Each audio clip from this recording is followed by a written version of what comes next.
다 찾으신 줄 알고 우리 한 목소리로 함께 읽겠습니다. 시작. 그 후에 바울이 아덴을 떠나 고린도에 이르러 아굴라라 하는 본도에서 난 유대인 한 사람을 만나니 글라우디오가 모든 유대인을 명하여 로마에서 떠나라 한 고로 그가 그 아내 브리스길라와 함께 이달리아로부터 새로이 온지라. 바울이 그들에게 감해 생업이 같으므로 함께 살며 일을 하니 그 생업은 천막을 만드는 것이더라. 안식일마다 바울이 회당에서 강론하고 유대인과 헬라인을 권면하니라. 실라와 디모데가 마게도냐로부터 내려오매 바울이 하나님의 말씀에 붙잡혀 유대인들에게 예수는 그리스도라 밝히 증언하니 그들이 대적하여 비방하거늘 바울이 옷을 털며 이르되 너희 피가 너희 머리로 돌아갈 것이요 나는 깨끗하니라. 이후에는 이방인에게로 가리라 하고 거기서 옮겨 하나님을 경외하는 디도 유스도라 하는 사람의 집에 들어가니 그 집은 회당 옆이라. 또 회당장 그리스보가 온 지방과 더불어 주를 믿으며 수많은 고린도 사람도 듣고 믿어 세례를 받더라. 밤에 주께서 환상 가운데 바울에게 말씀하시되 두려워하지 말며 침묵하지 말고 말하라. 내가 너와 함께 있음에 어떤 사람도 너를 대적하여 해롭게 할 자가 없을 것이니 이는 이 성중에 내 백성이 많음이라 하시더라. 1년 6개월을 머물며 그들 가운데서 하나님의 말씀을 가르치니라. 갈리오가 아가야 총독이 되었을 때 유대인들이 일제히 일어나 바울을 대적하여 법정으로 데리고 가서 말하되 이 사람이 율법을 어기면서 하나님을 경외하라고 사람들을 권한다 하거늘 바울이 입을 열고자 할 때 갈리오가 유대인들에게 이르되 너희 유대인들아 만일 이것이 부정한 일이나 불량한 행동이었으면 내가 너희 말을 들어주는 것이 옳거니와 만일 문제가 언어와 명칭과 너희 법에 관한 것이면 너희가 스스로 처리하라. 나는 이러한 일의 재판장 되기를 원하지 아니하니 그들을 법정에서 쫓아내니 모든 사람이 회장당 소수네를 잡아 법정 앞에서 때리되 갈리오가 이 일을 상관하지 아니하니라. 아멘. 우리 찬양을 잠깐 한번 고백을 하고 말씀을 나누도록 하겠습니다. 벌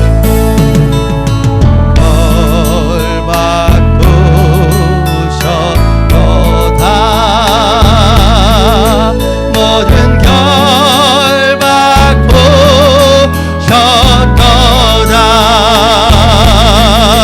나의 결 바꾸셨도다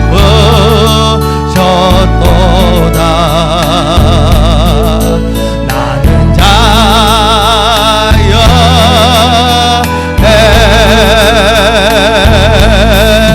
소리 높여 할렐루야 소리 높여 할렐루야 소리 높여 할렐루야 나는 자유해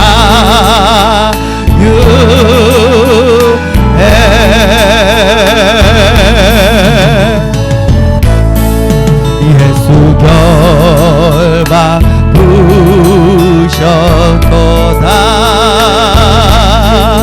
모든 결 바꾸셨도다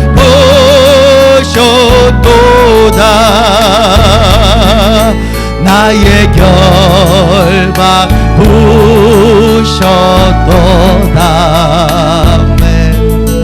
나는 자유해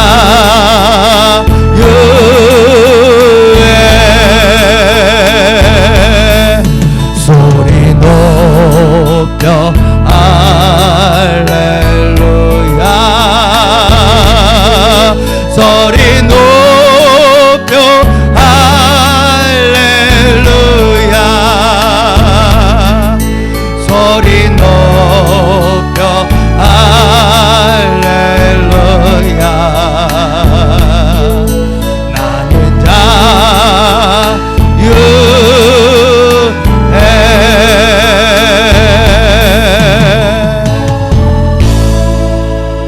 아멘. 우리 모든 결박에서 해방되셨음을 믿으십니까? 아멘. 우리 근심 걱정할 게 아무것도 없습니다. 왜냐하면 이미 주님께서 다 이루셨기 때문입니다. 우리 지난주 말씀이 무엇인가 하니 아덴에서 바울이 전도 사역을 하는 것을 우리가 지난주에 함께 나누어 보았습니다. 범사에 종교심이 많았던 그 아덴 사람들, 그 사람들은 그래도 복음을 막 배척하지 않고, 야 네가 저기 한번 복음 얘기해봐라, 나 한번 들어보자, 야 궁금하다, 재밌네 뭔가 좀 하면서 아덴 사람들은 귀를 기울이긴 했는데, 이 사람들은 지식적인 철학적인 궁금증들이 많았지만 예수님을 잘 영접하진 않았습니다. 그래서 아덴에서의 그 짧은 사역을 마치고 바울은 그 아덴을 떠나게 되었습니다. 바울이 아덴을 떠나서 간 곳이 어디입니까? 오늘 본문의 그 주된 무대가 되는 바로 우리에게 아주 익숙한 고린도라는 곳으로 사도 바울은 이제 이동을 하게 되는 것입니다. 고린도는 어떠한 도시였을까요? 고린도는 굉장히 큰 대도시였습니다. 그런데 이 대도시 중에서도 상당히 성적으로 문란한 그런 도시였음을 우리는 알 수 있습니다. 그런 고린도에서의 사역에 대해서 바울은 과연 어떠한 기대감을 가지고 있을까요? 어쩌면 이전에 데살로니가에서의 바울의 전도 사역, 그리고 또 아덴에서의 전도 사역, 이 사역보다 이 고린도를 향하는 그 바울의 발걸음은 더 무거웠을 줄 모르겠습니다. 왜냐하면 인간적인 계산으로 딱 때려보면은 고린도가 전도하기 좀 더 어려운 험지다라고 보여지는 부분들이 좀 많이 있기 때문입니다. 그리고 바울도 성경에서 어떻다 저떻다 나와 있진 않은데, 우리가 말씀을 여기 이렇게 쭉쭉 읽어보면 아덴에서의 전도 사역이 바울의 그 사역 가운데 여러 이제 뭐 전도 사역이 있지만 그 중에서 좀 성공적인 사역이었다라고 보여지지는 않습니다. 우리 눈으로 볼 때는.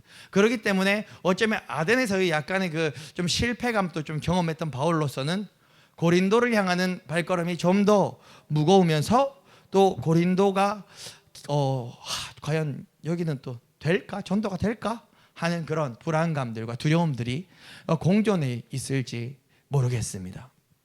그런데 우리가 기억해야 될 것은요, 하나님은 늘 우리의 기대감과 우리의 예상을 뛰어넘는 일을 하시는 분이라는 것을 우리는 기억해야 됩니다. 우리의 계획, 우리의 판단, 우리의 생각을 초월한 하나님의 역사가 늘 말씀 가운데 등장하기 때문입니다. 먼저 오늘 본문을 그냥 세 부분으로 좀 나누어서 집중해서 살펴보자면, 먼저 첫 번째 1절부터 5절의 이 내용, 믿음의 동력자가 반드시 필요하다라는 소제목으로 함께 나누도록 하겠습니다. 바울은 고린도에 도착해서 중요한 인물, 아주 중요한 인물을 만나게 됩니다. 그 사람들은 바로 브리스길라와 아굴라라는 이 인물들입니다. 이 브리스길라와 아굴라는요 부부예요. 그렇기 때문에 늘 이름을 같이 불러요. 브리스길라와 아굴라 이렇게 얘기를 하는데, 한 부부인데 이 사람들은 원래 이달리아, 성경에 이달리아라고 나와 있는데 이게 이달리아가 이탈리아입니다. 이탈리아. 그러니까 이 이달리아가 로마예요. 로마. 예, 이게 좀 이해가 되시죠? 그러니까 이 브리스길라와 아굴라는 어디서 왔냐 하면 원래 고린도에 쭉 살았던 토백이가 아니고 이달리아, 즉 이탈리아, 즉 로마에서 이사 온 사람들이에요. 왜 로마에서 이 고린도로 이사를 왔는가? 그 당시에 이 로마의 황제 글라우디오가 그렇게 칙령을 내렸습니다. 명령을 내렸습니다. 쉽게 말하면 로마 안에 있는 모든 유대인들은 로마를 떠나라 라고 명령을 했기 때문에 이 브리스길라와 아굴라 부부는 로마에 머물러 있을 수가 없었습니다. 그래서 이사를 온 지역이 바로 이 고린도라는 지역인 것입니다. 그런데 이 브리스길라와 아굴라가 언제부터 예수님을 믿었는지에 대한 기록은 나와 있지 않지만, 우리가 이 말씀을 살펴보면 알 수 있는 부분은 이 고린도에 도착했을 때 이미 예수님을 너무 절실히 잘 믿고 있었던 부부로 보여집니다. 그리고 이들의 주 생업은 뭐냐면 천막을 짓는 일을 이들은 직업으로 가지고 있었습니다. 그러니까 쉽게 말하면 전 평신도라는 단어 자체가 좀 안 맞다고 보거든요. 이제는 구약시대처럼 무슨 성직의 그 평신도 이런 개념이 사실은 저는 없다라고 생각합니다. 목사라고 성직이고 성도라고 평신도가 아니라 우리 모두가 주님의 거룩한 부르심을 입은 마치 그런 거룩한 사명을 가지고 있는 거예요. 예, 그렇기 때문에 여러분들 이해를 돕기 쉽게. 근데 브리스길라와 아굴라 부부는 직업이 있었어요. 직장생 직업이 있었는데 그게 텐트 짓는 일을 했습니다. 예, 천막 짓는 일, 예, 그런 일을 했던 것입니다.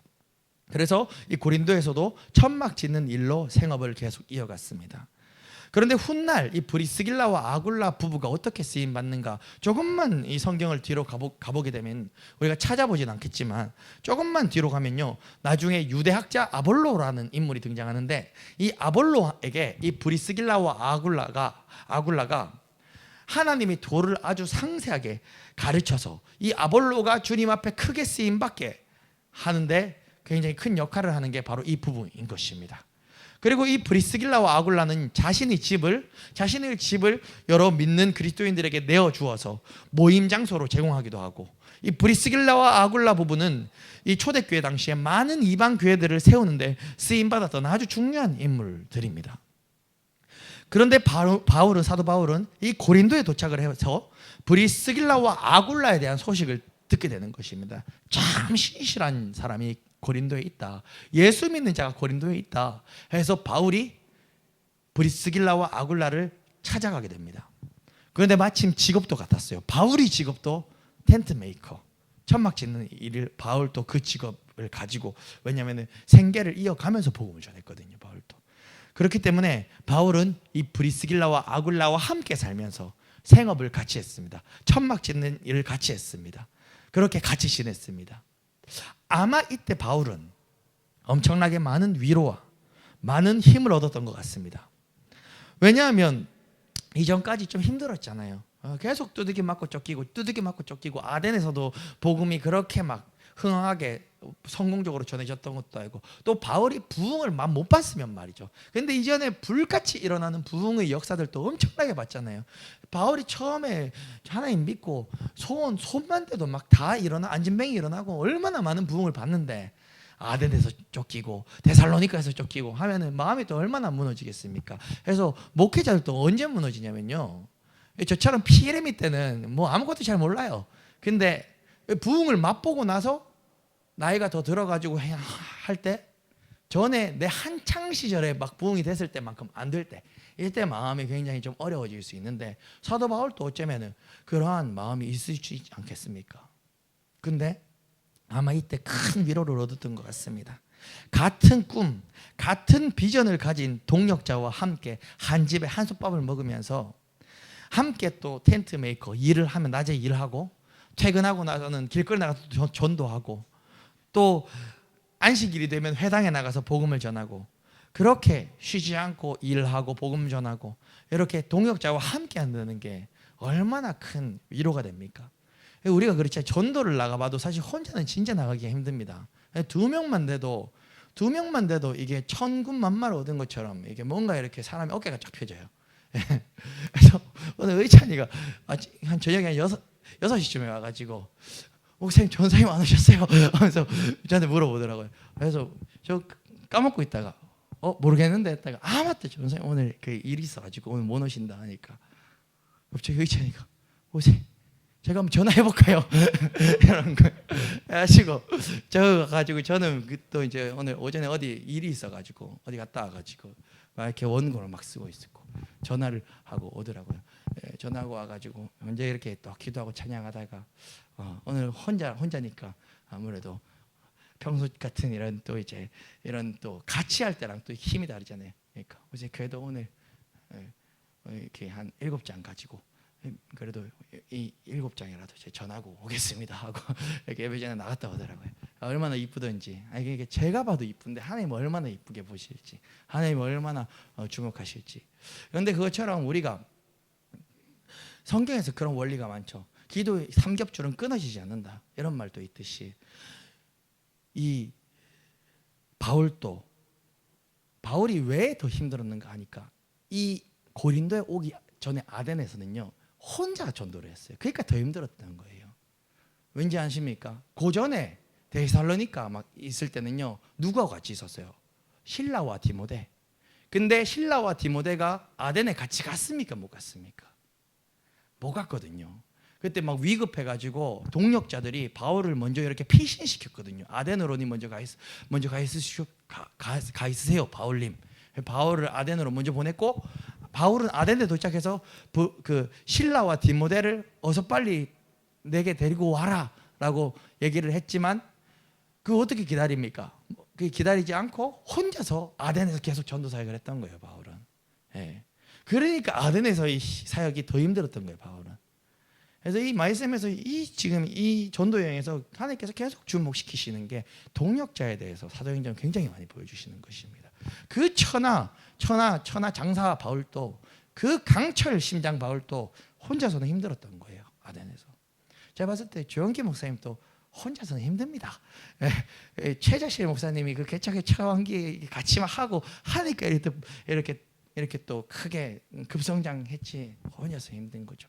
그래서 동역자를 붙여주시는 게 그게 또 큰 은혜다라는 것을 우리는 볼 수가 있는 것이죠. 근데 바울은 아덴에서 그렇게 외로웠다가 고린도에 와가지고 이제 브리스길라 아굴라 만나가지고 이제 막 기쁜 거예요. 막 한솥밥 먹으면서 복음 전하는 거죠. 그러니까 이때 상당한 위로를 받았던 것 같습니다. 그리고 큰 힘을 얻었던 것 같습니다. 그리고 계속해서 복음을 전합니다. 그리고 아마 이때 사도 바울은요, 브리스길라와 아굴라를 통해서 아직 가보지 않은 땅, 거기가 어디입니까? 바울이 마지막 죽음의 장소, 거기가 어디죠? 로마에 대해서 듣게 되는 거예요. 이거는 확실하진 않습니다. 왜냐하면 들었다라고 나와 있진 않은데, 추정해보면, 말씀을 이렇게 읽어보면, 사도행전을 여러 차례 읽어보면 사도 바울이 아직 로마를 안 가봤거든요. 근데 지금 브리스길라와 아굴라가 어디에서 넘어온 사람들이라고요? 로마에서 고린도로 이사를 온 사람들이죠. 그러면 이때 한솥밥을 먹으면서 로마에 있는 믿음의 형제 자매들에 대해서 브리스길라와 아굴라가 바울에게 얘기를 했겠습니까? 안 했겠습니까? 했겠지요. 이때 바울의 마음에 로마에도 믿는 형제 자매들이 있구나. 로마에도 이 복음 들고 그들을 위로하고 권면하러 또 가야 되겠구나 라는 마음이 들지 않았을까 싶습니다. 근데 그 로마가 결국 바울의 죽음의 장소가 마지막이 되는 것이고, 근데 자기가 그 로마에서 죽을 걸 알면서도 그걸 이미 알아요. 바울이 막 예언자들이 예언해줘요. 동역자들, 바울아 가지 마라, 가면 죽는다 하는데 바울은 괜찮습니다 하고 가요. 로마로 죽을 거 알면서도. 이때 그 역사 가운데 큰 퍼즐이 하나가 이때 맞춰진다라고 저는 보고 있습니다.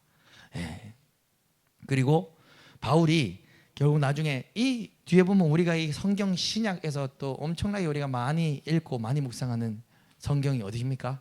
로마서죠. 그 바울이 로마서를 기록할 그때, 로마서가 바울이 썼거든요. 바울이 기록할 그때 브리스길라와 아굴라는 로마에 있었어요. 그러니까 여기 고린도에 있다 다시 로마로 간 거죠. 그리고 그 로마서에서 바울은 브리스길라 아굴라에 대해서 이렇게 얘기를 합니다. 그들이 동역자라고, 바울이 로마서 편지를 쓸 때 동역자라는 표현을 쓰는 것이죠. 우리가 그래서 오늘 기억해야 할 것은, 그 어떤 사람도 하나님의 일을 함에 있어서는 반드시 동역자가 필요하다는 사실을 우리는 기억해야 하는 것입니다. 바울은 아덴에서 거의 혼자 사역을 했었지만, 그래서 그때 열매를 많이 못 봤지만, 훗날 브리스길라와 아굴라를 만나서 큰 힘을 얻고 위로를 받아 고린도에서는 열매를 많이 보았습니다. 결국 고린도에서 바울이 얼마를 체류했냐? 1년 반이 있었어요. 1년 반 동안 복음 전했어요. 거기서 하나님의 말씀을 막 제자들에게 가르쳤습니다. 1년 반 동안. 이게 바울이 고린도에서 얼마나 큰 위로와 힘과 회복을 얻었는지를 보일 수 있는 대목이, 그렇잖아요. 내가 컴퓨터 게임을 좋아하는 사람은 컴퓨터 책상에 하루에 한 16시간씩 앉아있고, 내가 공부를 좋아하는 사람은 이렇게 공부 책상에 하루에 16시간을 앉아있듯이 바울이 고린도에서는 1년 반을 체류하게 되는 것입니다. 바울이 이때 고린도에서의 그 시간들 얼마나 참 행복했겠습니까? 함께 일하고 퇴근해서는 함께 식사하며, 동역자들과 함께 식사하며 나눌 때 하나님 나라의 꿈과 하나님 나라의 비전을 나누는 이 시간들, 그리고 함께 또 퇴근하고 전도하러 나가고 함께 안식일 날 복음 전하러 회당에 가고, 얼마나 행복했겠습니까? 우리 어제 우리 전사님하고 우리 명수 성도님이 교회에서 양육을 시작해가지고 양육을 받고 3시에 이제 교회 오셨는데, 어찌저찌 해가지고 하여튼 밤 10시에 갔습니다. 공부 한 3시간 하고, 이렇게 저 또 잠깐 일이 있어서 잠깐 나갔다 오고, 저녁 식사 같이 하고, 이렇게 식사하고 이 대화를 하면 또 시간 가는 줄 모르고 재밌거든요. 저도 하루 종일 그 지하에 혼자 있다가 사람을 보면 그냥 마냥 좋습니다. 막 바쁜 사람이면 사람 보는 게 뭐 그렇게 그렇게 기쁘지 않을 텐데, 요즘 제가 바쁜 사람이 아니라 가지고 사람을 보면 하여튼 전 늘 오랜만에 보는 겁니다. 저도 얼마 시간 간 줄 모르고 이렇게 함께 식사 교제를 했는데, 그게 바로 동역자가 함께함이 얼마나 그 자체가 행복이고, 그 가운데가 또 하나님께서 얼마나 믿는 자가 함께하는 걸 기뻐하시는 걸 우리가 누릴 수 있는 것이죠. 그처럼 바울도 그랬듯이 우리도 이렇게 동역자가 필요합니다. 그리고 사람은 늘 피난처가 필요합니다. 아무리 밖에서 고생을 해도 집에 들어가면 쉴 수 있다, 집에는 우리 집에 들어가면 내 편이 있다 라는 이 마음이 생각이 있기 때문에, 직장에서 많은 사람들이 힘이 들어도, 학교에서 좀 힘이 들어도 참아낼 수 있고 견뎌낼 수가 있는 것이죠. 그리고 집에 들어갔을 때 회복이 되는 것이죠. 그처럼 사도 바울도 아무리 뛰어난 복음 전도자라 할지라도 밖에서 돌 맞고 핍박받고 욕 맞고 손가락질 당하면 사실 알게 모르게 마음의 상처가 얼마나 있겠습니까? 그런데 함께 브리스길라와 아굴라와 나누면서, 야, 우리 오늘 또 핍박받았으니까 하늘 상급 쌓였다, 이렇게 하면 이때 위로가 확 되는 거예요. 예, 우리 의찬이도 지난번에 전도하고 와가지고, 목사님 누가 이렇게, 제가 전도제를 줬는데 무슨 욕을 먹었는데, 하여튼 그게 너무 상스러운 욕을 먹었더라고요. 뭐라 그랬지 그때, 엄마 없는 놈아 이렇게 하고 지나갔대요. 사람이 나와야지, 나쁜 사람이. 나쁜 사람이 있죠. 근데 고마운 사람이, 왜 의찬이가 저한테 얘기하면서, 우선 근데 하나도 기분 안 나쁘다고, 하나도 신기해요. 기분 안 나빠요. 그리고 하늘 상급 쌓였잖아요. 그러니까 이런 뉘앙스로 얘기를 하는 거예요. 진짜 기분이 안 나쁘대요. 그래서 저한테 속상해서 얘기한 게 아니라 너무 기뻐서 좋아서 자랑한다고 얘기를 한 거예요. 그게 참 너무 아름다운데, 그것도 그러니까 동역자가 있으니까 엄마 없는 놈 막 이런 얘기를 들어도, 목사님 나 이렇게 욕 먹었어요, 근데 기뻐요 하면서 나누니까 행복하지, 하루에 나가서 전도할 때마다 맨날 엄마 없는 놈만 욕 먹는데 이거 나눌 동역자가 없다고 생각해봐요. 집에서 혼자 기도하면서 풀어야 되면 뭐 하나님 위로해 주시겠지만, 이게 또 마음의 상처가 좀 쌓이거든요. 참 그처럼 이게 이 대목을 통해서 우리가 연합함, 동역자에 대해서 큰 우리가 중요성을 볼 수 있는 것입니다. 우리 5절을 함께 읽어보겠습니다. 시작. 신라와 디모데가 마게도냐로부터 내려오매 바울이 하나님의 말씀에 붙잡혀 유대인들에게 예수는 그리스도라 밝히 증언하니. 아멘. 바울이 고린도에 브리스길라와 아굴라의 집에 거하면서 사역을 감당하고 있을 때, 그때 잠시 떨어져 지냈던 다른 제자들 누구죠? 신라와 디모데, 이 두 인물이 합류하게 됩니다. 이제 고린도로 이들이 데살로니가에서 아덴에서 갔다가 왔는, 다시 데살로니가 갔다가 이렇게 됐는지는 제가 정확한 루트는 알 수 없어요. 왜? 그것까지는 성경에 기록하지 않으니까. 어쨌든 이제 지금 이 시점에 브리스길라와 아굴라와 한솥밥을 먹고 있을 때 바울의 전도 여행의 핵심 인물들, 동역자들인 신라와 디모데도 합류하게 되는 것입니다. 얼마나 이 기쁨의 시간입니까? 바울이, 그런데 여기 5절 말씀을 제가 왜 읽었냐면, 5절을 한번 눈으로 따라오십시오. 5절에 보면요, 성경에서 말씀하십니다. 신라와 디모데가 합류하고, 그 다음에 이어서 성경에서 뭐라 하냐면, 곧이어 바울이 하나님의 말씀에 붙잡혀 라고 적혀 있죠.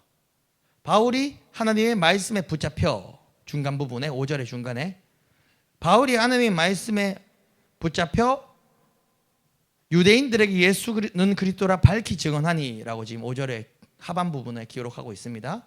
그런데 바울이 언제 하나님 말씀에 붙잡혔습니까? 누가 뭐 함에 어떻게 됐다라고 나와 있죠. 마게도니아로부터 신라와 디모데가 내려오매 바울이 하나님 말씀에 붙잡혀라고 이야기하고 있습니다. 이 부분을 또 집중해 볼 필요가 있어요. 바울이 언제 하나님 말씀에 붙잡히게 됐다고요? 신라와 디모데가 합류함에 하나님 말씀에 붙잡혔다라고 하고 있습니다. 신라와 디모데가 고린도에 도착해서 바울에게 뭘 했기 때문에 왜 갑자기 바울이 하나님 말씀에 붙잡혀 버린 것일까요? 그것은 데살로니가 전서를 찾아보면 그 답이 나와 있는데요. 데살로니가 전서 3장 6절에 이렇게 기록되어 있는데, 바울에게 신라와 디모데가 고린도에 와가지고 바울에게 믿음과 사랑의 기쁜 소식을 전해주게 됩니다. 그 기쁜 소식을 듣고 바울은 하나님 말씀에 붙잡히게 되는 것입니다. 바울은 데살로니가전서 3장 7절 8절에서 편지로 그 기쁨과 안도에 대해서 본인이 이렇게 고백하고 있습니다. 제가 읽어드립니다. 데살로니가전서 3장 7절 8절입니다. 이러므로 형제들아, 우리가 모든 궁핍과 환난과 환난 가운데서 너희 믿음으로 말미암아 너희에게 위로를 받았노라. 그러므로 너희가 주 안에 굳게 선즉 우리가, 나 바울은 이제 살리라. 이제 좀 살 것 같아, 이 얘기예요. 즉 실라와 디모데가 바울한테 와가지고 어떤 소식을 전해줬는데 바울이 그 소식을 듣고 말씀에 붙잡혔다. 그리고 그 소식은 데살로니가 전서에 나와 있는데, 쉽게 말하면 그 데살로니가의 형제들이, 형제자매 믿음의 그리스도인들이 아주 좋은 소식, 주님 앞에, 주님 안에 굳건하게 서서 신앙생활 잘하고 있다라는 소식을 들으니까 영적 아비인 바울이 이제 마음이 확 놓이는 거예요. 그러니까 늘 저들이 믿음에서 떨어지면 어떡하는가. 쉽게 말하면 이겁니다. 제가 이렇게 막 여기 성령교회 개척해가지고 한 1년간 이렇게 예를 들어서 예를 가정을 하는 거예요. 신앙생활을 이렇게 양육을 해서 이렇게 막, 특히나 여기 첫 열매인 우리 명순 성도님이 막 예수님이 제자가 됐어요. 근데 하나님의 부르심에 입어가지고 막 제가 막 저기 캄보디아로 선교를 가야 되는 거예요. 캄보디아에 선교를 가서 막 선교 활동을 해도 제 마음 한켠에 뭐가 있겠습니까? 다른 분들도 다 이렇게 중요하지만 다른 분들은 근데 다 20, 30년, 40년씩 막 신앙생활 한 분들이니까 넘어져봐야 또 까짓것 얼마나 도망가겠냐.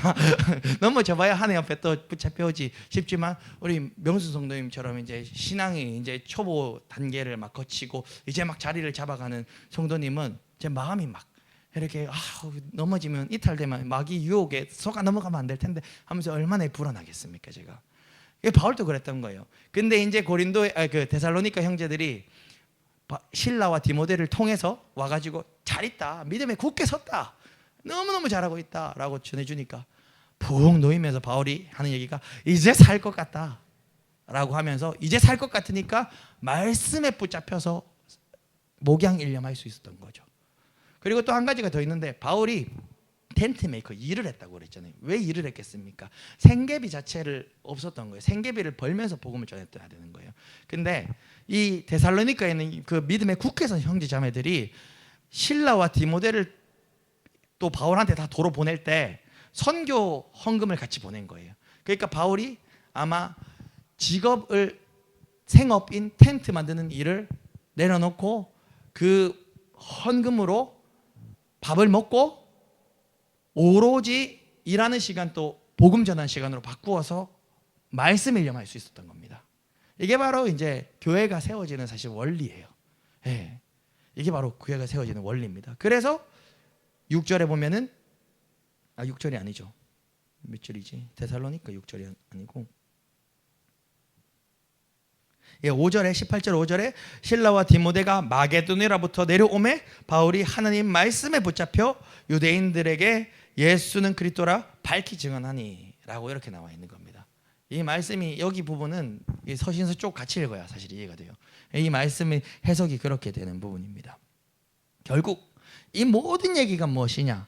오늘 가장 중요한 핵심, 오늘 말씀의 원래는 제목이 될 뻔했습니다. 오늘 설교 제목을 동역자라고 하려 하다가 동역자 외에 다른 내용도 있기 때문에 설교 제목을 바꾸긴 했는데, 동역자 없이는 우리는 절대 혼자 사역할 수 없다. 그 어떤 사역자도, 그 어떤 또 성도님들도 동역자 없이는 혼자 사역할 수 없고, 제 아무리 사역의 열매가 놀랍고 크고 해도 교만할 거 없고 자랑할 거 없다. 왜냐하면 내 잘나서 된 게 아니라 하나님의 계획 가운데 그때 그 당시에 필요한 동역자들을 모아주시고 하나님이 당신의 교회를 이뤄 가신다는 것을 우리 이 말씀을 통해서 알 수 있는 것입니다. 그래서 우리가 오늘 이 부분에서 우리가 어떤 적용을 하면 좋겠습니까? 여러분, 옆에 앉아 계신 우리 동역자들을 한번 이렇게 한번 보십시오. 우리 옆에 앉아 계신 우리 동역자들을 위해서 주중에도 날마다 함께 기도해 주시면서 서로 또 사랑함으로, 이제 우리는 남이 아니에요. 한 가족이 된 겁니다. 우리 한 가족을, 우리 가족은 가족을 위해서 매일매일 기도하잖아요. 그렇게 우리가 이 땅에서 주님 성령으로 맺어 주시는 이 가족을 위해서 날마다 중보기도 하며 이렇게 함께 주님의 일을 감당하기를 간절히 소망합니다. 예. 그래서 또 이 말씀을 묵상할 때 그런 또 은혜가 있었어요. 서울에 있는 또 전사님이 있잖아요. 몸이 조금 불편하신 그 전사님이 류마티스 관절염이 있으신 전사님이 있으시잖아요. 예, 있으시거든요. 모르는 분들도 계시겠지만 늘 이제 타지에 서울에 있지만 원래는 대구로 이사를 오셔서 같이 교회를 섬기려고 하셨는데 그것도 성령께서 신호를 주셔야 됩니다. 우리는 뭐냐면 우리 계획, 우리 마음은 이렇게 같이 하는 게 좋을 것 같아도 성령께서 확신과 열어 주셔야 그렇게 할 수 있는 거예요. 예, 성령께서 저를 좀 훈련시키는 시간이라서 그런 건 다 막으셨어요. 제가 보니까는 막으셨는데 그 서울에 있는 전사님도 늘 이 대구에 있는 이 성림교회를 본인의 교회라 생각하시면서 늘 말씀을 함께 나누시고 은혜를 누리시고 우리 교회를 위해서 늘 함께 기도하셔요. 몸은 떨어져 있지만 저는 같은 식구로 이렇게 생각이 되는 거죠. 근데 이제 몸에 이제 장애가 있으셔가지고 직장 생활을 지금 좀 못 하시고 있는 상황에 저희 유튜브 설교를 듣고 지지난주인가 금요기도에 그때 설교가 뭐냐면 그때 전사님하고 뭐 의천 형제하고 우리 명성도님하고 그 처음 전도를 했을 때 있잖아요. 예, 그때예요. 그 설교를 들으셨어요. 그 설교를 듣고 서울에서 마음에 큰 또 감동이 있으셔가지고 그 나라에서 또 예상치 못한 어떠한 좀 이제 뭐 지원금이 그 전사님 앞으로 조금 나오셨대요.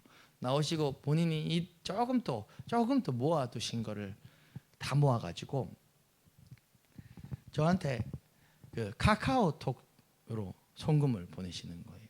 처음에 저는 그게 카카오톡으로 보내면 이게 받기 아니면 말기 이렇게 뜨기 때문에 액수가 안 떠요.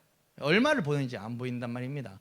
그래가지고 전사님이 또 절대 제가 거절을 너무 많이 하니까 절대 거절하면 안 된다고 장문의 카톡을 이렇게 보냈는데 얼마나 장문인지 전체 보기 눌러야 이따맣게 보이는 장문의 카톡으로 목사님 이거는 성령의 감동으로 하나님께 드리는 거라고 하면서 이렇게 꼭 받아주셔야 된다 해가지고 제가 그때 금요기도에 운행하고 이제 칠곡에서 이제 저희 집 경산으로 가면서 사실 운전하면서 휴대폰 보면 안 되는데 잠깐 이렇게 봤단 말이죠. 카톡을 운전하면서 이렇게 봐가지고 해가지고 그냥 받기 거절하기 막 이렇게 있으면 그래서 받기를 눌렀는데 눌러 보니까 제가 금액 떴으면 사실 거절했을 겁니다.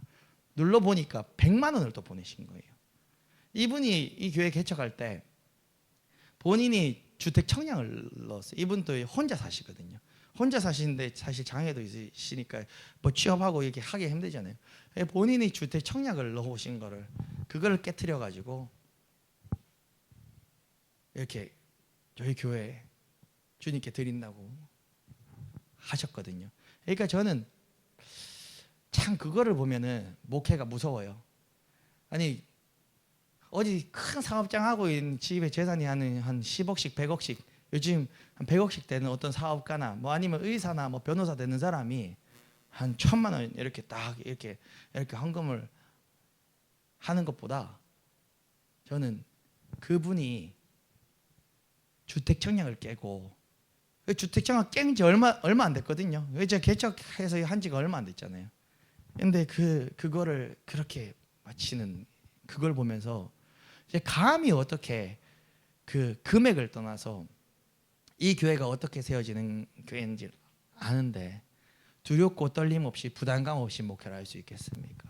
그래가지고 저 무서워요. 그런 게 무서워요. 오히려 부담스러우니까. 그러니까 거룩한 부담감으로 오니까 거룩한 부담감.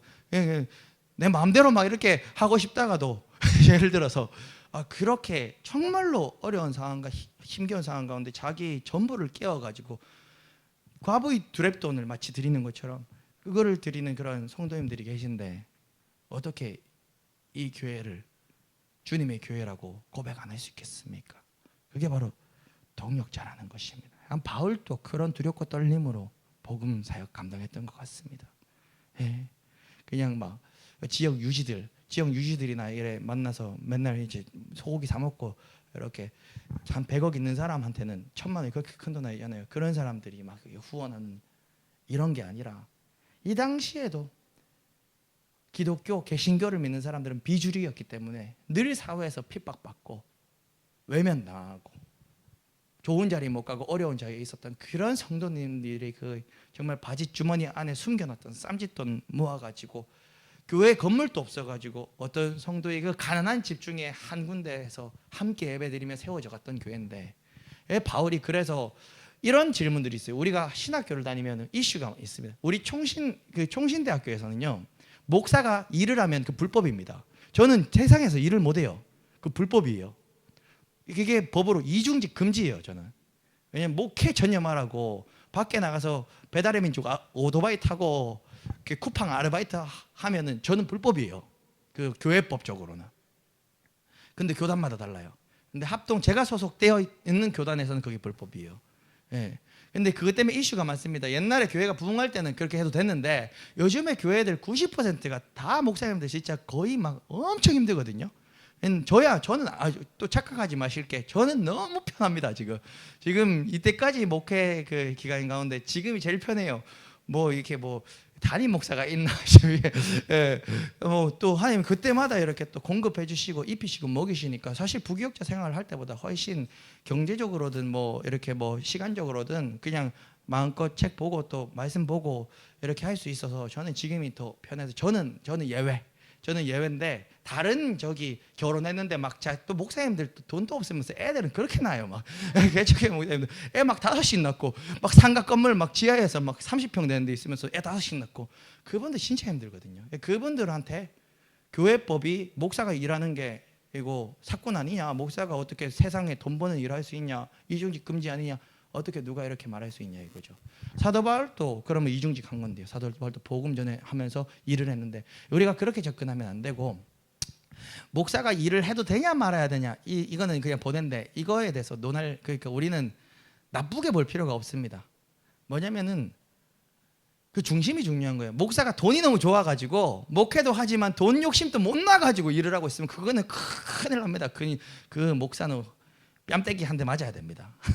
그거는 안 되는 거예요. 뭔 말인지 알겠죠? 중심이 중요한 거예요. 근데 이 목사가 나는 진짜 밥 먹을 돈, 우리 애들 분유 살 돈도 없는데 복음이 너무 전하고 싶어가지고 일을 해서 돈 벌어 와가지고 그 돈 가지고 복음 전하는데 쓰겠다고 이렇게 사도 바울처럼 하는 그렇게 일하는 거면 그건 너무 존경스럽죠. 그걸 누가 감히 이중직이라고 욕을 합니까? 그러니까 우리는 그 중심을 봐야 돼요. 이게 올라 저게 우리 인간들은 늘 비난하고 헐뜯기를 좋아하기 때문에 어떠한 이런 사건 하나 보고도 늘 논쟁하기를 좋아해서 목사가 이중직이 된다 안 된다 이걸로 엄청 싸웁니다. 교회마다 엄청 싸웁니다. 근데 그렇게 볼 필요가 없고 그 중심이 뭐지? 하나님 다 아시거든요. 내가 정말 복음 때문에 일을 하는 거면 그거는 할렐루야 감사. 근데 더 큰 은혜는 또 하나님께서 이렇게 바울도 때로는 한때는 일을 했지만 또 이렇게 선교원금이 들어와가지고 목양일념 할 수 있을 때는 일 안 하고 또 목양일념 하니까 이게 얼마나 큰 은혜입니까? 우린 그렇게 주님의 말씀을 보기를 소원합니다. 사랑의 눈으로 보면 그렇게 보여요. 우리 내 형제, 내 아들, 딸로 보면서 내 형제 자매로 사랑의 눈으로 보면은 이 말씀이 말씀답게 해석이 되는 겁니다. 예. 저 참 은혜로운 게 저도 원래 이제 개척을 할 때 부모님께 개척해서 이렇게 경제적으로 아무한테도 누군 얘기를 안 하고 시작을 했으니까 어려우면 오전에 저 쿠팡 여기 물류센터 마침 교회 바로 옆에 있어가지고 저 가가지고 오전에 아르바이트 한 4-5시간 하고 그게 출근하면 한 달에 그 돈만 해도 하루에 4시간씩 일을 하면은 한 달에 한 150만 원 되니까는 뭐 문제 없다고. 왜냐면 워낙 이제 개척하는 걸 반대로 하셨으니까. 이렇게 그런 마음으로 사실 했어요. 근데 정말 하나님 은혜 주셔가지고 지금 여러분들 아시다시피 아르바이트 한 번도 안 했습니다. 안 해도 되게 해주시더라. 안 해도 되게 해주시더라고요. 그게 하나님의 은혜인 것 같아요. 참. 그것은 바로 하나님이 보내주신 여러분들이 있기 때문입니다. 저에게 동역자 바울에게 있었던 그 브리스길라와 아굴라, 실라와 디모데가 있었듯이 저에게 여러분들을 하나님께서 붙여주셨기 때문에 가능한 일입니다. 자, 6절에서 11절 성령의 도우심이 없이는 아무리 동역자가 있어도 안 되는 것을 우리는 또 볼 수 있습니다. 이제 브리스길라와 아굴라 그리고 실라와 디모데가 다 함께 모여서 복음을 전하였는데 이 고린도에서도 이제 어떤 일이 일어나죠? 대적들이 일어나기 시작하는 겁니다. 대적들은 바울과 그 일행들을 막 비방하였습니다. 바울은 전하여도 듣지 않고 비방하고 공격하는 그 대적들을 향해서 그 강팍한 그들을 향해서 바울이 어떻게 하냐면 옷을 팍팍팍 이렇게 털면서 너희 피가 너희 머리로 돌아갈 것이다. 나는 깨끗하다. 이거 근데 이게 또 바울 또 욕 잘하네 이렇게 보시면 안 되고 왜 바울이 이렇게 했냐면 속이 타는 거죠. 제발 좀 예수 믿고 천국 가자 하는데 자꾸 돌 던지고 비방만 하고 막 곤모술수를 쓰니까 바울 답답 속이 터지는 거예요. 그래서 옷이 털면서 나는 네한테 생명을 전했다. 근데 안 받은 건 너다.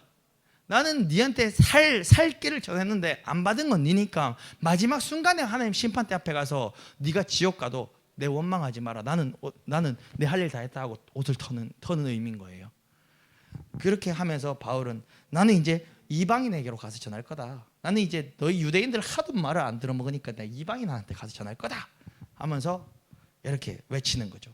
그렇게 안전해 너 책임이야 하고 딱 그 회당을 딱 나온단 말이죠.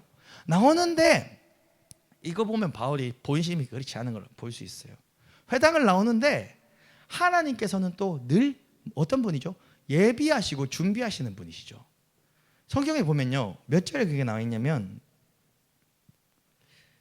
6절 함께 읽어보겠습니다. 시작. 그들이 대적하여 비방하거늘 바울이 옷을 털면서 이르되 너희 피가 너희 머리로 돌아갈 것이요 나는 깨끗하니라 하고 이후에는 이방인에게로 가리라 하고 바울이 나왔습니다. 회당에서 7절입니다. 시작. 거기서 옮겨 하나님을 경외하는 디도 유스도라 하는 사람의 집에 들어가니 그 집은 회당 옆이라.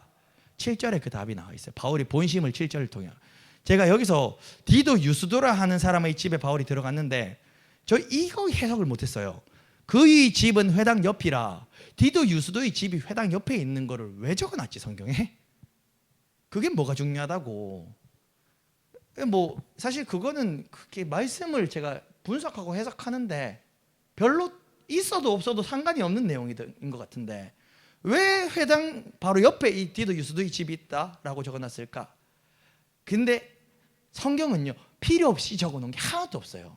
묵상하고 또 묵상하니까 깨닫게 해주시는데 바울이 이 자식들아 이 나쁜 놈들아 너희 피 너희 머리로 다 돌아갈 것이다 하고 회당을 나왔습니다. 근데 회당 옆에 디도 유스도의 집이 있었어요. 이 디도 유스도가 예수 믿는 사람이었어요. 그러니까 이 집으로 옮겨가지고 여기서 그래도 말씀을 사모하고 듣고 싶어 했던 사람들 있잖아요. 따라와서 이 디도 유스도의 집에서 계속 복음을 전하는 거예요. 그 말인즉슨 바울이 이 나쁜 놈들 너한테 안전해 하고 여기 고린도 저주나 받아라 하고 이제 진짜 이방인들한테만 전했는 게 아니라 지금 워낙 안 들어먹으니까 속이 타가지고 이렇게 얘기를 하는 거죠. 이거는 그냥 별개로 재밌는 얘기인데 제가 화엄교회 어릴 때 자랐잖아요. 화엄교회에 살았는데 화엄교회 성가대 지휘하는 지휘자 선생님이 좀 신실하면서도 참 독특한 그런 분이 한 분 계셨어요. 아주 복음의 열정이 아주 크신 분인데 지금 그분 목사님 됐습니다. 저 집사님 아시잖아요. 그 저기 학교 교장 선생님. 예, 그분이 원래 이제 저 화엄교회 집사로 있을 때 성가대 지휘를 했거든요. 그러면서도 이제 제가 전에 아는 형한테 전해 들었는데 이분이 또 복음의 열정이 많으시니까 길거리에서 노방전도를 막 이렇게 하셨대요. 하셨는데 막 전도지를 주고 이렇게 막 전도를 하는데 대학교 앞이라 그랬나 김양대학교라 그랬나 이렇게 근데 막 이 사람 누구는 이제 받고 이렇게 막 하는데 어떤 사람은 전도지를 주니까 아우 저 지금 바빠서 못 받아요 하면서 이렇게 가는 거예요. 그러니까 이 그 지금 목사님 된 그 교장 쌤이 그 가는 그 사람을 뒤통수에다 대고 당신 지금 그렇게 바쁘게 지옥으로 달려가는 것이야 이렇게 외쳤다 그러더라고요. 야 어떻게 그렇게 하시지? 제가 뭐 그 멘트가 정확하진 않은데 하여튼 그렇게 막 가는 뒤통수에다 대고 이렇게 얘기를 했대. 그래서 참 그게 웃기기도 하면서 존경스럽더라고요. 예, 얼마나 그러니까 안타까웠으면 진짜 뭐 저주하는 게 아니잖아요. 그게 사도 바울이 그랬어요. 사도 바울도 바로 그런 장면이도 해저 디도 유스도의 집으로 가서 거기서 계속 복음을 전했습니다. 여러분 근데 디도 유스도가 또 이게 어떤 인물이냐면 여러분 디도 유스도가 하나님이 이 고린도에 딱 또 준비하신 가정이잖아요. 그러니까는 사도 바울이 회당 나와서 그 집에서 복음을 전할 수 있었죠. 근데 고린도전서 1장 14절에 보면요, 디도 유스도를 어떻게 하냐면 고린도에서의 첫 개종자라고 표현합니다. 쉽게 말하면 디도 유스도는 이 고린도 지역에서의 첫 열매예요. 바울의 첫 열매. 첫 열매. 그러니까 브리스길라와 아굴라는 첫 열매 아니라 그랬죠. 왜냐하면 그 두 부부는 이미 로마에서 예수 믿고 넘어온 사람들인데, 이 고린도에서 첫 개종자는 바로 이 디도 유스도라는 것입니다. 여러분, 성경에 이름이 기록되는 게 얼마나 큰 영광인 줄 아십니까? 사실 성경에 이름이 기록된 수 있는 사람이 얼마나 되겠습니까? 뭐 선한 일을 해도 무명으로 뭐 누가 무슨 일을 했다 이렇게 기록을 되지, 디도 유스도라는 이름이 탁 기록되는 게 얼마나 큰 영광입니까? 근데 저는 늘 말씀을 묵상할 때 지금 내 상황에 또 적용을 하면서 묵상을 합니다. 그게 바로 어쩌면 큐티아, 나중에 배울 큐티하는 방법이기도 하면서 말씀을 더 깊이 묵상하는 방법인데, 우리 교회에도 디도 유스도가 있습니다. 누굽니까? 성림교회의 첫 개종자. 그 얘기를 드리는 겁니다. 하나님께서는 첫 열매를 굉장히 기억하시고 성경에 그 이름을 기록하셨다는 사실을 주목할 필요가 있습니다. 사실 완전 순서가 중요한 건 아닙니다. 왜냐하면 한솔 형제도 바로 디도 유스도 첫 열매입니다. 이 개척의 시기에 누가 봐도 안 올 것 같은 이 지하, 다 지상에 좋은 교회들이 있는데, 여기서 하나님께서 보내주셔서 붙여주셔서 연합하게 하시고 여기서 교회를 이루어 가라고 스타트를 끊어주시는 지금 이 지점에 앉아 계신 여러분들은 바로 디도 유스도라는 것이죠. 그 디도 유스도는 성경에 이름을 기록하셨다는 것. 근데 전사님하고 칠곡 가족들은 디도 유스도가 아닙니다. 브리스길라와 아굴라입니다. 저 멀리서 차 타고 건너와 이렇게 함께 여기서 세워가는 브리스길라와 아굴라.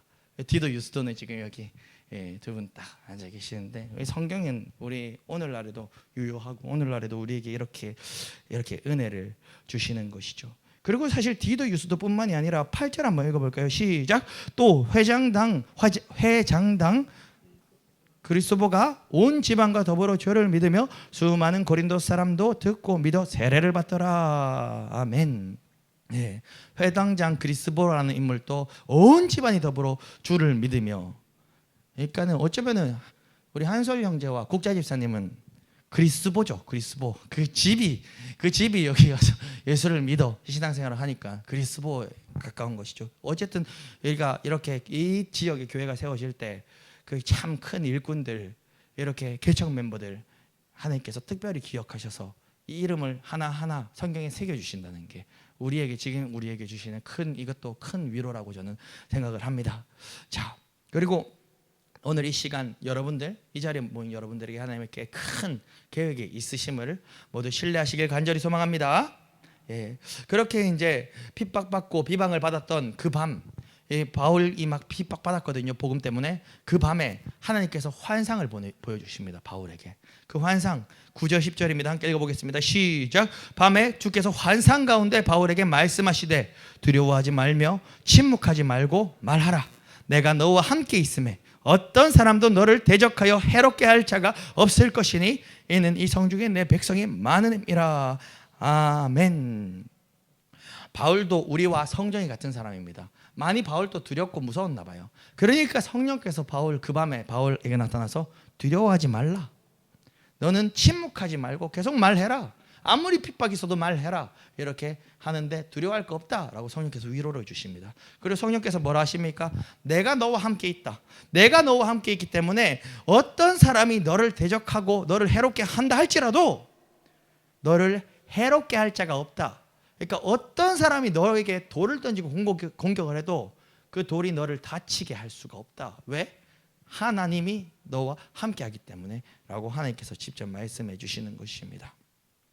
여러분, 이를 통해서 우리는 볼 수 있습니다. 성령님과 함께하는 사람도 어려움을 당합니다. 성령님과 함께하는 사람도 대적함을 받습니다. 사도 바울도 막 돌 맞고 막 대적받고 하잖아요. 그러나 하나님은 약속하십니다. 성령님이 함께하면 세상이 너희를 핍박하지 않고 고난이 오지 않는 게 아니다. 오더라도 그게 너희에게 해가 안 되게 하겠다. 내가 너를 지키고 있으니까. 이게 바로 하나님의 음성입니다. 그래서 우리는 기억해야 합니다.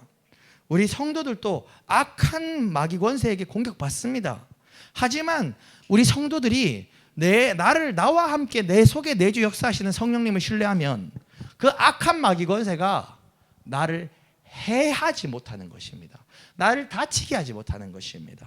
우리는 풍랑과 파도를 보지 아니하고 상황과 환경을 바라보지 아니하고 오로지 그 풍랑과 파도 속에서도 지키시는 성령 하나님을 바라보면 되는 것입니다. 우리는 성령 없이는 아무것도 할 수 없습니다. 또 반대로 우리는 성령과 함께라면 모든 것을 할 수 있는 것입니다. 하나님은 이 고린도에 큰 계획이 있으셨습니다. 정말 전도가 안 될 것 같았던 이 지역, 다른 도시보다도 더 타락한 것과 같았던 이 고린도 이 땅, 이 지역, 사도 바울도 열매를 크게 기대하지 못했던 이 고린도라는 이 땅, 이곳에 하나님은 계획이 있으셨습니다. 하나님은 말씀하십니다. 이 성중에 내 백성이 많음이라. 이 고린도에 내 백성이 많음이라. 결국 바울은 이 고린도에서 1년 6개월을 머물면서 하나님의 말씀을 가르치게 됩니다. 여러분, 우리는 이 지점을 통해서 기억해야 됩니다. 하나님의 계획은 우리의 생각과 많이 다릅니다. 사람의 눈으로 볼 때는 희망 없는 고린도였지만 하나님의 눈에는 내 백성이 많이 숨어있는 땅이었습니다. 여러분, 우리 이 대한민국도 우리 눈으로 볼 때는 이 미래가 암울한 것 같아 보여도 하나님의 계획은 우리의 생각과 다르다는 것을 기억하길 소원합니다. 나라를 위한 기도를 쉬지 않고 나아갈 때 하나님의 계획을 볼 수 있을 줄 저는 확신합니다. 마지막 12절에서 17절의 말씀은 완전 또 다른 주제로 또 바뀝니다. 어떤 주제냐면, 그렇게 첫 번째는 믿음의 동력자가 반드시 필요하다. 두 번째는 성령의 도움이 없이는 아무것도 안 된다. 마지막 세 번째는 세상 권세, 정치 권세를 의지할 필요가 없다라는 제목입니다. 갑자기 주제가 그렇게 된다고요? 근데 말씀이 그렇게 구분되어 있습니다. 갑자기 12절, 17절에는요 세상의 정치 권세가 등장을 합니다. 12에서 17절 우리 한 목소리 함께 읽어보겠습니다. 천천히. 12, 13, 14, 15, 16, 17절입니다. 시작. 갈리오가 아가야 총독이 되었을 때 유대인이 일제히 일어나 바울을 대적하여 법정으로 데리고 가서 말하되 이 사람이 율법을 어기면서 하나님을 경외하라고 사람들을 권한다 하거늘 바울이 입을 열고자 할 때 갈리오가 유대인들에게 이르되 너희 유대인들아, 만일 이것이 무슨 부정한 일이나 불행한 행동이었으면 내가 너희 말을 들어주는 것이 옳거니와 만일 문제가 언어와 명칭과 너희 법에 관한 것이면 너희가 스스로 처리하라. 나는 이러한 일에 재판장 되기를 원하지 아니하노라 하고 그들을 법정에서 쫓아내니 모든 사람이 회장당 소수된 애를 잡아 법정 앞에서 때리되 갈리오가 이 일을 상관하지 아니하니라. 아멘. 여러분, 이 지역 아가야라는 지역에 갈리오라는 사람이 총독이 되었습니다. 그때 유대인들이 이제 일제히 일어나서 사도 바울을 대적하면서 고발해서 사도 바울을 법정에 세웁니다. 갈리오한테 끌고 가는 겁니다. 그리고 유대인들이 얘기합니다. 갈리오한테 가서 갈리오님, 이 바울이라는 자가 율법을 어기면서 하나님을 경외하라고 사람들을 권면합니다. 갈리오님, 이 바울 좀 처벌해 주십시오. 그때 갈리오는 뭐라고 대답합니까? 이 갈리오가 굉장히 정치를 잘했던 것 같아요. 미꾸라지 같아요. 기름칠해 놓은 미꾸라지 같아요. 갈리오는 이렇게 대답하는 것이죠. 너희 유대인들아, 만일 이것이 무슨 부정한 일이나 불량한 행동이었으면 내가 너희 말을 들어주는 것이 옳다. 만일 문제가 언어와 명칭과 너희 그 법에 관한 것이면 너희가 스스로 처리해라. 나는 이러한 일에 재판장 되기를 원하지 않는다. 난 모르는 일이다. 갈리오가 이렇게 얘기합니다. 그리고 갈리오가 그 모든 사람들을 그냥 이 법정에서 쫓아내버립니다. 그러니까 이 유대인들이 지금 화가 끝까지 났는데, 바울 좀 감옥에 쳐놓고 싶어가지고 갈리오한테 고발을 했는데, 갈리오는 뭐 이렇다 저렇다 말하지 않고 미꾸라지처럼 사실 빠져나가는 거잖아요. 이게 무죄하다도 아니고 네 알아서 해라. 그렇다고 알아서 죽여도 된다라고 허락해 주는 것도 또 이게 아니에요. 나는 그냥 모르는 일이다. 내가 관여할 게 아닌 것 같다. 이렇게 하잖아요. 그러니까 그 화난 유대인들이 나와가지고 회장당이었던 소수대내를 잡아가지고 그 앞에서 좁혀버립니다. 왜냐하면 아마 이 회장장 소수대내가 역할을 잘 못해가지고 바울이 저렇게 처벌을 못 받았다, 이런 분노가 있었던 거예요. 그래서 이 회장장 소수대내, 바울은 못 때리니까 회장장 소수대내를 좁혀버리, 죽사발 만들어버린 겁니다. 여기는 안 나있는데 이 나중에 회장장 소수대내도 신실한 신자가 됩니다. 다른 성경에서 보면 이 회장장 소수대내가 신실한 주님의 또 동력자가 되었음을 우리는 알 수 있습니다. 근데 어쨌든 좁혀버리는 것입니다. 그러니 이 유대인들이 그렇게 회당장 소수대내를 좁혀도 문제는 이 갈리오가 그 일에 관여를 안 하는 거예요. 갈리오는 아까 총독에게이라 그랬죠. 이 갈리오를 볼 때는 우린 뭘 볼 수 있냐? 갈리오가 뼛속까지 정치인이었어요. 그 말이 뭐냐? 이 갈리오는 지금 이 상황에서 처벌을 해야 됩니다. 누구를 처벌해야 됩니까? 유대인들을 처벌해야 됩니다. 유대인들은 두 가지 죄가 걸렸어요. 갈리오한테. 무슨 죄가 걸렸죠? 첫 번째, 죄 없는 바울을 죄 있다고 고발한 무고죄.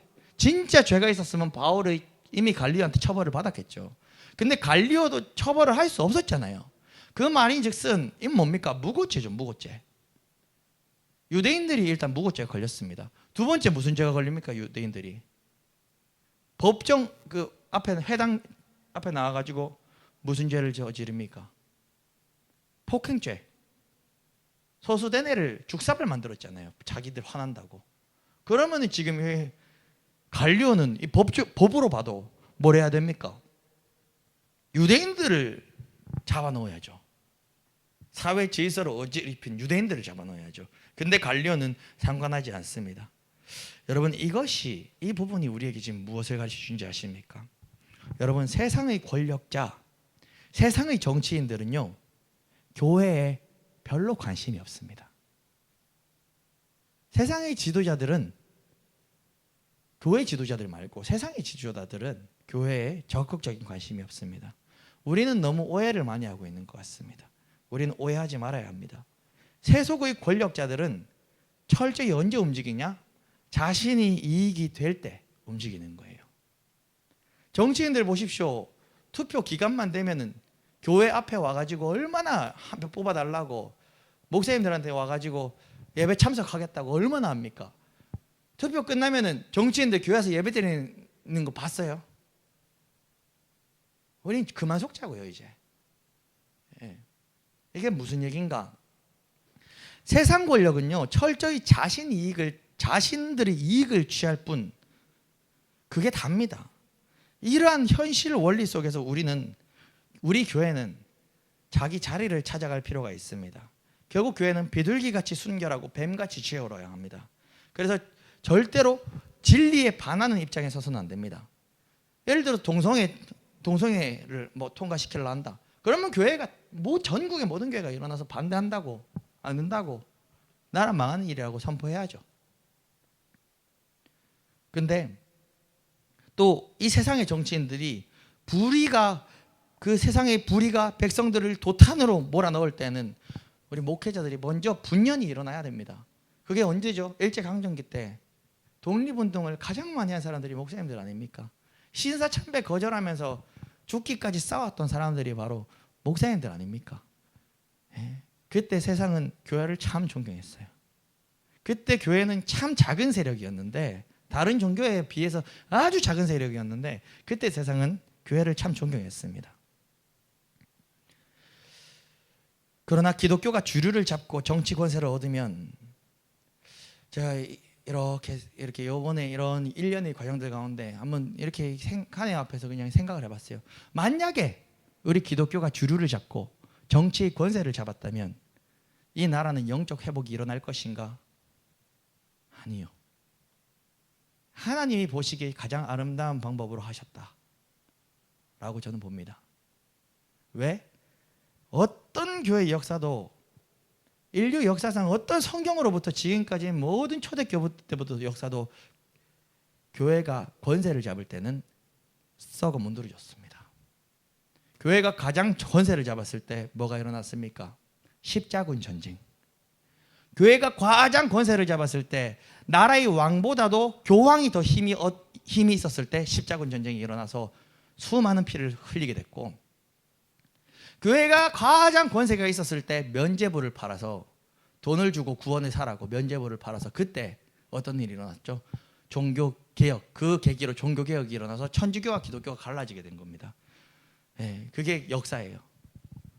이 초대교회도 지금 이 사도들 어디 권세 힘이 어디 있습니까? 두들겨 패면은 도망가서 딴 데 가서 복음 전하고, 두들겨 패면 또 도망가서 딴 데 가서 복음 전하고, 두들겨 패면은 감옥에 갇혀가지고 거기서 또 내 죄 없다고 욕하지도 않고 싸우지도 않고 뭡니까? 바울과 실라가 그 감옥에서 찬양하고 기도할 때 옥문이 열리는 기적으로 하나님이 역전의 역사를 일으키시고, 예수님도 저 패도 내 죄 없다고 변명 하나 안 하시고 어린 양 예수 묵묵히 그 골고다 언덕을 짊어지고, 마귀 권세가 예수님을 죽이면 지들 이기는 줄 알고 그걸 죽여드렸을 때 예수님 그냥 묵묵히 십자가 지셨어요. 그때 무슨 역사가 일어났죠? 부활 권세 일어났습니다. 저는 한국교회를 사랑하고 대한민국을 사랑하는 한 백성이자 또 한국교회의 목회자로서 대한민국은 언제 회복되는가? 부활 권세 일어날 때 회복됩니다. 저는 그래서 하나님께서 우리 생각과, 오늘 말씀의 핵심 뭐죠? 계속 숨어 있었습니다. 오늘 결론 오기 전에 우리 생각과 다른 하나님의 계획과 역사가 있다. 우리 계획은 이렇게 되면 최고로 좋은 것 같지만 아니야. 우리 하나님은 더 큰 계획이 있으셔서 우리가 볼 수 없는 것을 보시는 분이 하나님이시고, 하나님의 역사는 또 실수가 없으시다는 것. 아무리 이스라엘이 바벨론에 팔려가기 싫어가지고 거짓 선지자들이 우리 안 팔렸다고, 우리 하나님 우리 안 버리신다고 했을 때 그때 예레미야는 뭐라 했습니까? 예레미야는 얘기합니다. 이 거짓 선지자들아, 성령의 음성도 안 들리면서 들었는 척 하지 마라. 하나님은 우리를 파셨다. 하나님은 우리를 사랑하시기 때문에 바벨론에 파셨다라고 합니다. 근데 다른 많은 선지자들은 아니라고, 우리나라 지키신다고. 결론은 어떻게 됐습니까? 하나님은 이스라엘을 블레셋에 파셨습니다. 그리고 얼마간의 그 생활 후에 정결하게 연단하시고 정금같이 연단하신 후에 다시 귀환시키셨습니다. 그것이 바로 하나님의 나라의 역사인 것입니다. 그러한 즉 오늘 이 말씀처럼 우리 세상 권세, 세상 권력, 정치 권세 믿지 말자고요. 이제 세상 권력은 항상 자기 자신 정치적인 이익을 추구합니다. 그 이상도 그 이하도 아닙니다. 우리가 의지할 분은 오직 예수 그리스도, 우리가 의지할 분은 오직 하나님. 누가 대통령이 되고 누가 국회의원이 된다고 나라가 바뀌는 게 아닙니다. 하나님이 붙잡으시면 우리가 생각하기에 다 적군 같은 사람들이 국회의원이 되고 대통령이 돼도 하나님은 그들에게 우리를 넘기지 않으십니다. 하나님 우리를 붙잡으시면 우리 뜻대로 안 되는 것 같아도 하나님의 뜻이 실수가 없이 완벽하게 되는 것입니다. 오히려 우리를 너무 사랑하셔서 잠깐 블레셋에 파셨다가 정금같이 연단하신 후에 정말 한국 기독교의 부활을 경험케 하시고 다시 예루살렘으로 복음 들고 들어가는 대한민국 국민들을, 그 사역자들, 전 세계의 선교사를 2위로만에 보내는 이 작은 나라에서 그 대한민국, 마치 동방의 예루살렘, 촛대를 옮기시지 아니한 이 한국 땅을 다시 세우시려면 저는 연단의 과정이 있어야 된다 생각합니다. 물론 이 조무래기 같은 저도 하나님의 계획은 다 할 수 없습니다. 하지만 흘러가는 과정 가운데 주님의 뜻을 간구하고 기도했을 때는 이렇게 저렇게 생각해 보아도 결국 우리가 의지할 분은 어떤 당, 어떤 권세, 어떤 정치, 어떤 목사도 아니요, 하나님이심을 더욱더 선명하게 보게 되는 것입니다. 여러분, 오늘 우리 본문을 세 부분으로 나눠 보았습니다. 첫 번째, 믿음의 동력자는 반드시 필요하다. 두 번째, 성령의 도우심이 없이는 안 된다. 마지막 세 번째, 세상 권세, 정치 권세 의지할 필요 없다. 하나님만 의지하면 된다. 이 세 가지 말씀을 가슴에 새기고 오늘 이 밤 하나님이 살아 역사하십니다.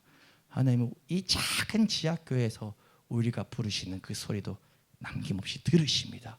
이 소리를 들으시고 대한민국을 살리시는 우리 하나님을 신뢰하면서 이 시간 우리 함께 주님 한번 찾으시고 바로 기도하도록 하겠습니다.